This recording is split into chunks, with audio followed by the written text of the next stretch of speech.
If you're job hunting in Boston, you've come to the right place. This is the next generation of art makers and the people that could potentially be hiring me. A lot of my family members do hard trades and stuff, and it's always kind of interested me. I like work with my hands. It feels rewarding. In this video series, we're taking a critical look at Boston's early career job market, what it looks like now, and where it might be headed. Everyone just hit send to something they see on LinkedIn, and then they're one of a million that have hit send. I personally have picked up a second job in the past. You know, it's you have to do it to live in the city. But it's not just the jobs themselves that determine whether Boston can keep all the undergrads who might want to stay here. And if they can't find what they're looking for, they might go somewhere else. About 25% or so were thinking about leaving the region within the next 5 years. Amber Haskell is the Senior Director of Economic Inclusion with the Greater Boston Chamber of Commerce Foundation, someone who knows the org inside and out. Send your people to the chamber. Just kidding,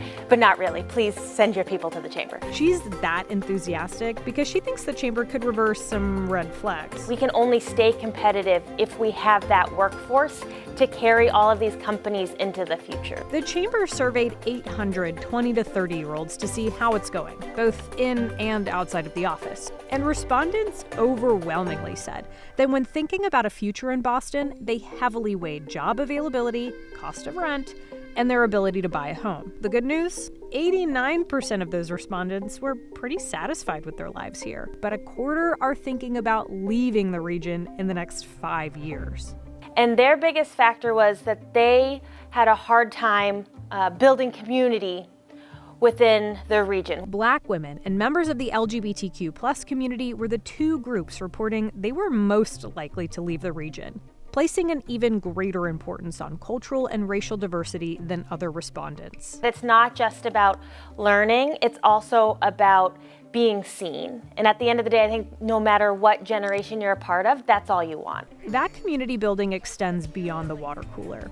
The survey found entertainment options and work-life balance can be pathways to better community building. Young people of color report taking the T and the bus at higher rates too, highlighting how issues with those systems could disproportionately affect their community building. And for young professionals, their job isn't just a 9 to 5. Yes, it is important that young people feel connected to where they work, and that the places that they work have the same interests that they have or the same values that they have. So how do employers and communities at large make that a priority and do it sooner rather than later? We'll ask them in part 4 of Good Job Hunting, a guide to the Boston market.